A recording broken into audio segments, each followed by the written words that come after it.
নমস্কার বন্ধুরা, আমার এই ছোট্ট চ্যানেলে আপনাদের সবাইকে স্বাগতম। আমি আজকে আপনাদের একদম সহজভাবে কাঁচা আমের আচার বানিয়ে দেখাবো।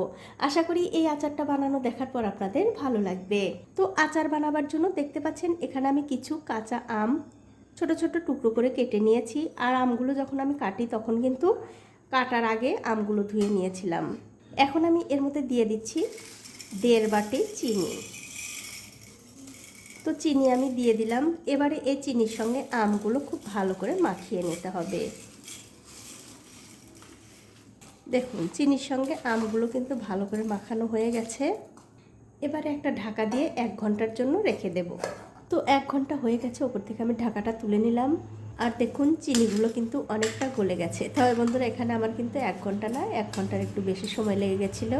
এখন আমি একটা আচারের মশলা বানিয়ে নেব। তার জন্য কড়াই গরম করে দিয়ে দিলাম 1 চামচ মৌরি, 3টে শুকনো লঙ্কা, 1 চামচ মতো গোটা জিরা, আর দিয়ে দেবো 1 চামচ গোটা ধনে। এবারে গ্যাসের ফ্লেমটা মিডিয়ামে রেখে এই মশলাগুলো খুব ভালো করে ভেজে নিতে হবে।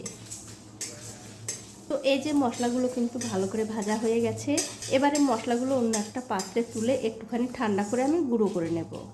মশলাগুলো তুলে নেবার পর ওই কড়াইতে দিয়ে দিচ্ছি আগে থেকে চিনি দিয়ে মাখিয়ে রাখা সেই আম।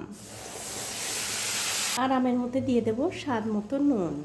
এবারে গ্যাসের ফ্লেমটা লোতে রেখে এই আম আর চিনিটা খুব ভালো করে জাল দিয়ে নিতে হবে। যতক্ষণ না পর্যন্ত চিনিটা ভালোভাবে গলে যাচ্ছে ততক্ষণ কিন্তু রান্না করতে হবে। আমি একটা ঢাকা দিয়ে এই আমগুলো রান্না করে নিচ্ছি, তাহলে খুব তাড়াতাড়ি আমগুলো সেদ্ধ হয়ে যাবে।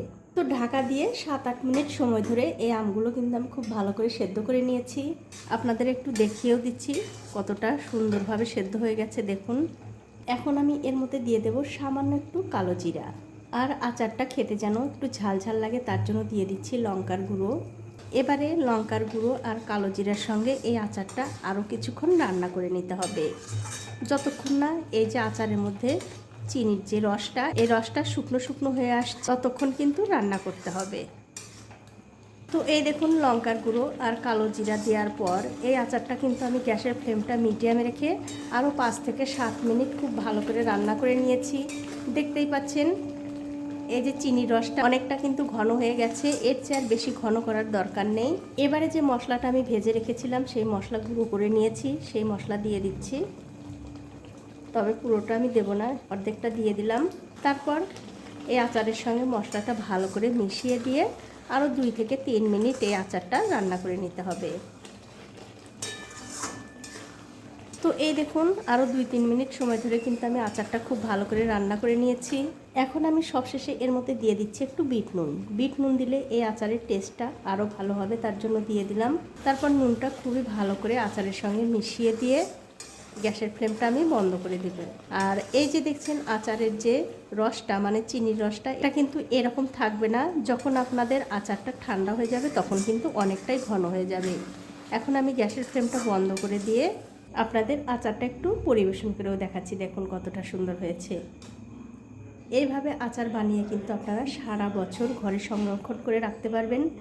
আর মাঝে মধ্যে বের করে একটু রোদে দেবেন, তাহলে কিন্তু এই আচারগুলো একটু নষ্ট হবে না।